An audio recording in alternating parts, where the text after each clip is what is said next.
Hi friends, welcome to the Anime News Tamil. நம்ம பார்க்க போறது எக்ஸ்பெக்ட் சாப்டர் 16 தான். ஸோ வளவளம் சம டேரக்ட் எபிசோடுக்குள்ள போயிடலாம். அண்ட் ஒரு முக்கியமான விஷயம், இன்னைக்கு ஒரு லைவ் இருக்கு. ஸோ இருப்ப இருக்கவங்க ஜாயின் பண்ணிக்கோங்க. சாப்டர் 16 ஸ்டார்டிங்லேயே நம்ம ஃபன் கில்ல தான் காமிக்கிறாங்க. ஃபன் கில்லுக்குள்ள போய் பார்த்தா நம்ம ஹீரோட ஃபோனுக்கு வந்து மெசேஜ் வந்துட்டு இருக்கு. இதை பார்த்த ஹீரோயின் வந்து அதை கண்டுக்காத மாதிரி அவாய்ட் பண்ணிட்டு போயிட்டு இருக்காங்க. இதெல்லாம் பார்த்து நம்ம மட்டும் வந்து எதுக்கு நம்ம ஹீரோட மெசேஜ் நீங்க அவாய்ட் பண்ணிட்டு இருக்கீங்க, ரிப்ளை பண்ணாம அப்படின்னு சொல்லிட்டு கேட்கறான். அதை கேட்டு நம்ம ஹீரோயின் அது ஒன்றும் அவன் மெசேஜ் பண்ணல, அது மட்டும் இல்லாமல் அது ஸ்பேம் மெசேஜ், நான் எதுக்கு அவனோட மெசேஜ் எல்லாம் போய் அவாய்ட் பண்ண போறேன்னு சொல்லி நீங்க அப்படின்னு சொல்லிட்டு சமாளிச்சிட்டு இருக்காங்க. இதை பார்த்து நம்ம மட்டும் வந்து எனக்கு தெரிஞ்சு நீங்க நேற்று நடந்த இனிமே யோசிச்சுட்டு இருக்கீங்க போல இருக்கு, அதனாலதான் அதை அவாய்ட் பண்ணிட்டு இருக்கீங்களா அப்படி சொல்லிட்டு கேட்க. இதை கேட்டு நம்ம ஹீரோயின் வந்து சேர்த்தனா வாயை மட்டும் சும்மா இருக்கியாடா அப்படின்னு சொல்லிட்டு திட்டி விட்டு போன் எடுத்து பாக்குறாங்க. என்னாச்சு உனக்கு இவ்வளவு நேரம் வரதுக்காவது, அது மட்டும் இல்லாமல் தொடர்ந்து எனக்கு டெக்ஸ்ட் பண்ணிக்கிட்டே இருக்கானே அப்படின்னு சொல்லிட்டு போன் எடுத்து பார்த்தா அவன் எக்கச்சக்கமா மெசேஜ் அனுப்பி வச்சிருக்கான். அவங்ககிட்ட கொஞ்சம் முக்கியமான விஷயம் பேசணும், என்னடி நீ இன்னும் உயிரோட தான் இருக்கியா, மெசேஜே பார்க்க மாட்டேங்கிற அப்படின்லாம் போட்டு வச்சிருக்காங்க. கடைசியில வந்து இந்த மாதிரி ஒரு பொண்ணை கிட்னாப் பண்ணிருக்காங்க, ஸோ வந்து கார் எடுத்துட்டு வாசிக்கிறோம் அப்படின்னு சொல்லிட்டு ஒரு கடைசியா ஒரு மெசேஜோட லொகேஷன் சேர்த்து அனுப்பி விட்டுருக்கான். இதை பார்த்து நம்ம ஹீரோயின் வந்து ஷாக் ஆயிட்டாங்க, என்னது கிட்னாப் அப்படின்னு சொல்லிட்டு வாயை பிளக்கிறதோட அந்த சீன் அப்படியே கட் பண்றாங்க. நெக்ஸ்ட் சீன்ல பார்த்தா நம்ம ஹீரோட தான் வராங்க. அந்த ஹீரோக்கு முன்னாடி நின்றுட்டு இருக்கான் தெரியுமா, அவனோட பேரை வந்து போன எபிசோட சொல்ல மறந்துட்டேன். அவனோட நேம் வந்து CY13, ஓகேவா, நம்ம அவனை 13 கூப்பிட்டுக்கலாம். நம்ம 13 பார்த்த ஹீரோ வந்து சரிடா நீனும் அவங்க கூட்டத்தை சேர்ந்தவன் தான் நினைக்கிறேன், பட் இருந்தாலும் உனக்கு ஒரு சான்ஸ் வர, நீ மரியாதையா ஒதுங்கி போயிட்ட அப்படின்னா உனக்கு எந்த பிரச்சனையும் இல்லை, உன்னை உயிரோட விட்டாடுறேன் அப்படிங்கிற மாதிரி சொல்லிட்டு இருக்கான். என்னைக்கு வில்லன்லாம் சொல்றதை கேட்டிருக்காங்க, நான் உன்னை அட்டாக் பண்ணே தீர்வேண்டா அப்படிங்கிற மாதிரி செத்து போடான்னு சொல்லிட்டு நம்ம ஹீரோ அட்டாக் பண்ண வந்துகிட்டு இருக்கான். இதை பார்த்த ஹீரோ வந்து இவன்லாம் சொல்லி திருந்த மாட்டான், வேற வழி இல்லை அப்படின்னு சொல்லிட்டு அவனோட அட்டாக் அசால்ட்டா டாச் பண்ணி பின்னாடி போய் நின்றுட்டு இருக்கான். இவன் பார்த்தா இப்பதான் குத்தி முடிச்சுட்டு எங்கடா ஆளை காணும், இங்க தானே இருந்தான் எங்க காணும் அப்படின்னு சொல்லிட்டு தெரியிட்டு இருக்கா. டேய் பின்னாடி திரும்பி பாரு, இங்க இருக்கண்டா அப்படின்னு சொல்லிட்டு சொல்லுவோம். திருப்பி நம்ம ஹீரோ வந்து அட்டாக் பண்ண வந்துட்டு இருக்கான். பட் இந்த டைம் நம்ம ஹீரோ டாஜ் பண்ணாம அவனோட சோட வச்சு அதை பிளாக் பண்ணிடுறான். பிளாக் பண்ணதுக்கு அப்புறம் அவனோட சோலை லைட்டா நடுங்க ஆரம்பிச்சிடுது. இதை பார்த்து நம்ம ஹீரோ வந்து இந்த அட்டாக்ல மானா இருக்க மாதிரி இருக்கு, எப்படி இது கண்டிப்பா வந்து மானா இன்ஃபியூஸ் ஆகல அப்படின்னா என்னோட அட்டாக் வந்து பிளாக் பண்ணிருக்க வாய்ப்பே இல்லையே, இவனும் ஒரு பவர் யூசரா இருப்பானா அப்படின்னு சொல்லிட்டு நம்ம ஹீரோ வச்சுட்டு இருக்கான். அந்த டைம் பார்த்தா எனக்கு ஹைபிரிட் பண்ண தீட்டு போயிட்டாங்க. இதை பார்த்த ஹீரோ வந்து நான் இப்போ ஏதாச்சும் பண்ணி ஆகணும், அப்படி இல்லைன்னா கண்டிப்பா அந்த ஹைபிரிட் பண்ண தீட்டு போயிடுவாங்க அப்படின்னு சொல்லிட்டு பின்னாடி திரும்பி யோசிச்சுட்டு இருக்கான்.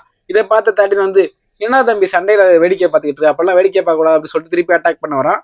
பட் கரெக்டாக நம்ம ஹீரோ வந்து அதில் டாச் பண்ணிடுறான். நான் ரொம்ப நேரமா என்னோட பவர் ஸ்லோவாக யூஸ் பண்ணுறதுக்காக ட்ரை பண்ணிட்டு இருந்தேன், ஏன்னா பக்கத்தில் இருக்கிறது டேமேஜ் ஆகிடக்கூடாது அப்படிங்கிறதுக்காக. பட் எனக்கு இப்போ வேற வழியில் கண்டிப்பாக ஒரே ஹிட்ல முடிச்சானு அப்படின்னு சொல்லிட்டு நம்ம ஹீரோ வந்து அவனோட மொத்த பவரையும் ஸ்வாட்ல கேதர் பண்ணிட்டு இருக்கான். அந்த டைம் மேலே ஒருத்தன் நிறுத்து போதும் இதோட நிறுத்திக்க, நீ ரொம்ப லக்கியா இருக்கிறதுனால தான் இன்னுமே உயிரோட இருக்கா. நான் எப்பவுமே யூஸ்வலாக வந்து விட்னஸ் மொத்த ரிப்போர்ட் தள்ளிட்டு கிளம்பிக்கிட்டே இருப்பேன், பட் இப்போ எனக்கு கொஞ்சம் வேலை இருக்கிறதுனால உன்னோட ப்ளே பண்ணுறதுக்கு எனக்கு டைம் இல்லை அப்படின்னு சொல்லிட்டு இருக்கான். அந்த டைம் இதை பார்த்து நம்ம ஹீரோ வந்து இவனாலையும் மானா யூஸ் பண்ணும்போது மேபி இவனும் வந்து இவன் குரூப்பை சேர்ந்தவனா இருப்பானா அப்படின்னு சொல்லிட்டு நம்ம ஹீரோ யோசிச்சுட்டு இருக்கான். அந்த டைம் மேலே நின்று வந்து 13 உனக்கு அறிவு இல்லை, இந்த மாதிரி ஜாப்பெல்லாம் யாருக்கும் தெரியாம சைலண்டா பண்ணுங்கிற ஒரு விஷயம் கூட உனக்கு தெரியாதா, உனக்கு கொடுத்த முதல் ஜாப் இந்த அளவுக்கு தவிர்த்து வச்சிருக்கா, அது மட்டும் இவ்வளவு பெரிய பிரச்சனை எடுத்து வச்சிருக்கா, கண்டிப்பா பாஸ் உங்ககிட்ட பேசணும்னு ஆசைப்படுவாருன்னு நினைக்கிறேன் அப்படி சொல்லிட்டு இருக்கான். இதை கேட்ட நம்ம தெரியும் இதுக்கெல்லாம் நீங்க கவலைப்படாதீங்க, இப்பயே நாங்க கிளம்பிடுறேங்க அப்படின்னு சொல்லிட்டு ஒரு பஞ்ச் பண்றான் செவத்துல. அவன் பண்ண பஞ்சில் அங்கே செவர் உடஞ்சு லைட்டா ஸ்மோக் அந்த கல்லெல்லாம் தெரிக்குது. அந்த டைம் இங்க அப்படியே எஸ்கேப் ஆயிடுறாங்க. போகும்போதே திருப்பி மீட் பண்ணலாம் ஸ்டேஞ்சர் அப்படின்னு சொல்லிட்டு தான் போயிட்டு இருக்காங்க. கீழே அந்த ஸ்மோக் எல்லாம் காஞ்சிருக்கும். ஹீரோ பார்த்துட்டு அவங்க என்ன கிளம்பி ஓடிட்டாங்களா, நான் இப்ப எப்படியாச்சும் அவங்களை கண்டுபிடிச்சானுமே சொல்லிட்டு யோசிச்சுட்டு இருக்கான். டக்குன்னு ஜம்ப் பண்ணி இந்த பில்டிங் மேல போய் பறந்து நின்னுட்டு அவனோட ஸ்கில்ல யூஸ் பண்ணிட்டு எப்படி போனா சீக்கிரம் பிடிக்கலாம், அந்த வேலை சீக்கிரம் போய் ட்ராக் பண்ணி பிடிக்கலாம் அப்படின்னு சொல்லிட்டு ட்ராக் பண்ணி பாக்குறான் ஸ்கில் வழியா. கண்டுபிடிச்சதுக்கு அப்புறம் குரங்குட்டி மாதிரி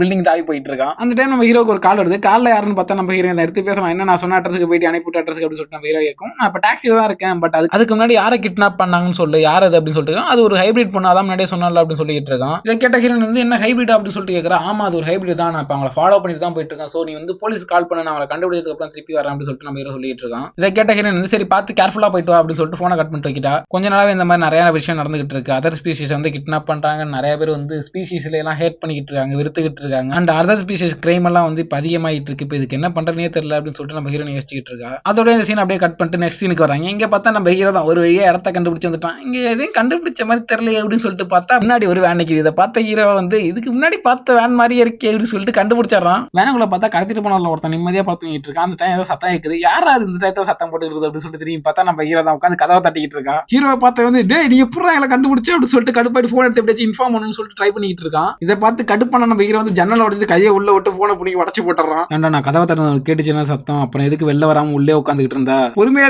இருக்கு நீங்க ஒரு ஹீரோ, அது மட்டும் இல்லாம நான் உங்களுக்கு எக்ஸ்பிளைன் பண்ற சத்தம் வெயிட் பண்ணுங்க அப்படின்னு சொல்லிட்டு சமாளிச்சுக்கிட்டு இருக்கேன் ஏதாவது சொல்லி. இதை பார்த்த ஹீரோ வந்து சரிடா நீ எக்ஸ்பிளைன் பண்ணலாம், அதுக்கு முன்னாடி கார் விட்டு வெளில பொறுமையா நின்று பேசிக்கலாம் அப்படின்னு சொல்லிட்டு கதவே மொத்தமா பிச்சு போட்டுறான். சரி நம்ம இப்ப பொறுமையா பேசலாம் அப்படின்னு சொல்லிட்டு அவன் கயத்தை பிடிச்சி தூக்கி வச்சு நிறுத்திக்கிட்டு இருக்கான். ஆனா அதுக்கு முன்னாடி உங்ககிட்ட ஒன்று சொல்லணும், இப்ப நீங்க பண்ணிக்கிட்டு இருக்கீங்களா இதெல்லாம் ஹீரோஸ்ல அப்படி ரொம்ப ரொம்ப தப்பான விஷயம். நான் வேற ஒரு ஹீரோ, இதெல்லாம் வந்து கையங்களமா வேற பிடிச்சிருக்கேன், சோ வந்து உங்களை தண்டிக்கிறதுக்கான மொத்த அத்தாரிட்டியுமே எனக்கு இருக்கு. சோ நீ உயிரோட இருக்கணுமா இல்ல உயிரோட இருக்கக்கூடாதுங்கிறத நானே முடிவு பண்ணலாம். இப்ப நான் என்ன சொல்ல வரேன்னு உனக்கு புரியும்னு நினைக்கிறேன், இப்ப சொல்லு இந்த இடத்துல எக்ஸாக்ட்லி என்ன நடக்குது அப்படின்னு சொல்லிட்டு நம்ம ஹீரோ சொல்றோட அந்த சீன் அப்படியே கட் பண்ணிட்டு நெக்ஸ்ட் சீனுக்கு வராங்க. இங்க பார்த்தா ஒரு பில்டிங் மாதிரி இருக்கு. அந்த பில்டிங்குள்ள வந்து அங்க கரெக்டா அந்த டெமி உமன்ஸ் மத்தவங்க எல்லாம் கட்டி போட்டு வச்சிருக்காங்க. அந்த டைம் பார்த்தா அங்க ஒருத்தர் சாக்கு முட்டை தூக்கிட்டு வந்துட்டு இருக்கான். தூக்கிட்டு வந்து அந்த சாக்கு முட்டையை வந்து ஒருத்தர் முன்னாடி வைக்கிறான். இவன் தான் அந்த குரூப்க்கு எல்லாம் பாஸ்ன்னு நினைக்கிறேன், அந்த மாதிரி தான் இருக்கான். சாக்கு முட்டையை பார்த்த நம்ம பாஸ் வந்து ஓ இதான் நீ கொண்டு வந்த ஸ்பெஷல் ப்ராடக்ட் அப்படி என்ன அதுல வச்சிருக்க அப்படின்னு சொல்லிட்டு கேட்கறான். ஆமா பாஸ், இது ஒரு ஹைபிரிட் கேட்டுமன், இந்த மாதிரி ஒரு கேட்டுமன் தான் நம்ம விஐபி கஸ்டமர் கேட்டாரு அப்படின்னு சொல்லிட்டு சொல்லுவோம். அப்ப பாஸ் வந்து வாயிலோட இந்த டேப்பை வச்சு விடுறான். உடனே வந்து நம்ம ஹைபிரிட் பொண்ணு வந்து என்ன எப்படியாச்சும் மன்னிச்சு விட்டுருங்க அப்படின்னு சொல்லிட்டு கெஞ்சிக்கிட்டு இருக்கா. இதை பார்த்த பாஸ் வந்து, ஓ இவன் ஆக்டிவா உயிரோட தான் இருக்கிறான், நல்லா தான் இருக்கு அப்படின்னு சொல்லிட்டு இருக்கா. உங்களுக்கு காசு தானே வேணும், அதுக்கு தானே என்ன கடத்துறீங்க, நான் அந்த காசு நாளும் தான் தரேன், என்ன எப்படியாச்சும் விட்டுருங்க அப்படின்னு சொல்லிட்டு கெஞ்சிக்கிட்டு இருக்கா. இதை பார்த்து நம்ம பாஸ் வந்து, என்னது காசு எனக்கு தர முடியும், உன்னால எவ்வளவு காசு தர முடியும், உன்ட்ட எவ்வளவு இருக்கு, கிட்டத்தட்ட நான் 2 மில்லியன் வேணும் தரியா அப்படின்னு சொல்லிட்டு கேட்கறான்.